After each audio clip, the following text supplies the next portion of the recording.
It was a cold, damp winter night when I found myself standing in front of the abandoned orange Julius store. The flickering neon sign emitted a sickly orange glow that barely illuminated the cracked pavement below. The desolation of the place was overwhelming, and I couldn't believe I had agreed to this dare from my friends. "Spend a night alone in the old orange Julius," they said, laughing, convinced it was just another urban legend. I stepped through the half-open door, the hinges groaning as if in protest. The air inside was thick with dust and a musty, sour smell that clung to everything. The once vibrant orange walls were faded and peeling, and the counters were covered in a layer of grime. The place felt like a relic of a forgotten era, trapped in time. My flashlight beam danced across the interior as I explored, casting eerie shadows that seemed to writhe and twist in the corners. The pale orange tiles beneath my feet were chipped, their edges sharp like teeth. I couldn't shake the feeling that I was being watched, and a shiver crawled up my spine. As I moved deeper into the store, a series of faded photographs caught my eye. They were pinned to a bulletin board near the back, showing people laughing and enjoying their orange Julius drinks. One photo stood out: a young woman, her face frozen in mid-laugh, her eyes sparkling with joy. It was as if she was captured in a moment of pure happiness. But then I noticed something odd. The background was just a blank wall, not the interior of the store. My unease grew. Time seemed to stretch in that dimly lit space.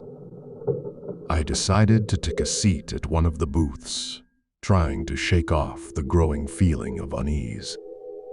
The cushion felt damp and clammy beneath me.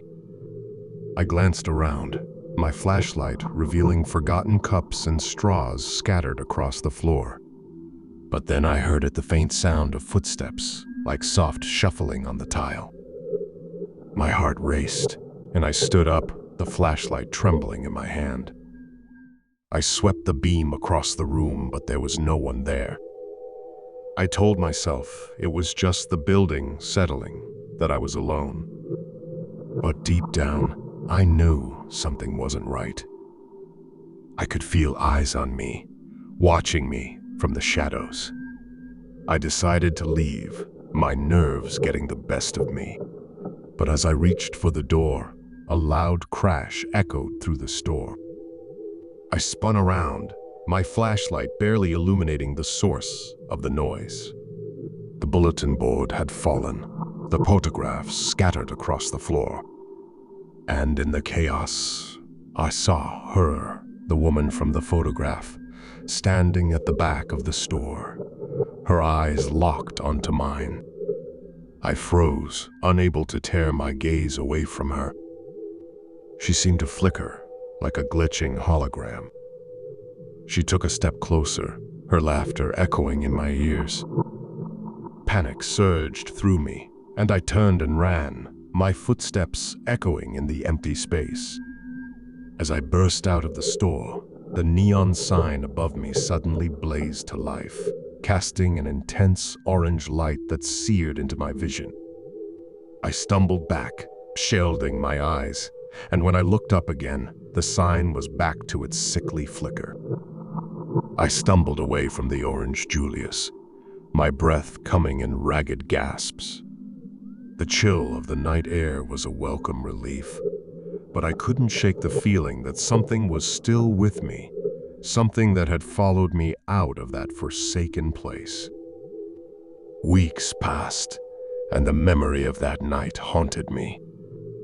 I couldn't shake the feeling that I had disturbed something, awakened a presence that should have stayed dormant. Every time I closed my eyes, I saw her, the woman from the photograph, her laughter echoing in my ears. I researched the history of the store, hoping for answers. And then I found a news article from decades ago. The woman was named Emily, and she had been brutally murdered in the Orange Julius store during a robbery gone wrong. Her laughter had been silenced, but it seemed that her spirit still lingered, trapped between the world of the living and the dead. I had to go back, to confront whatever I had unleashed. Armed with a sense of determination, I returned to the abandoned store, my flashlight steady in my grip. The atmosphere was just as heavy, just as unsettling. But this time, I felt a strange calm settle over me. "I'm sorry, Emily," I whispered into the darkness. "I didn't mean to disturb you." The air seemed to still, and then, for a moment, I heard the faintest whisper of laughter. My heart pounded, but this time, it wasn't fear that gripped me. It was a profound sadness, an understanding of the tragedy that had unfolded in this forgotten place. I left the Orange Julius that night, the weight of the past heavy on my shoulders. As I looked back one last time, the neon sign flickered, almost as if saying goodbye. And then it went out, plunging the store into darkness once more.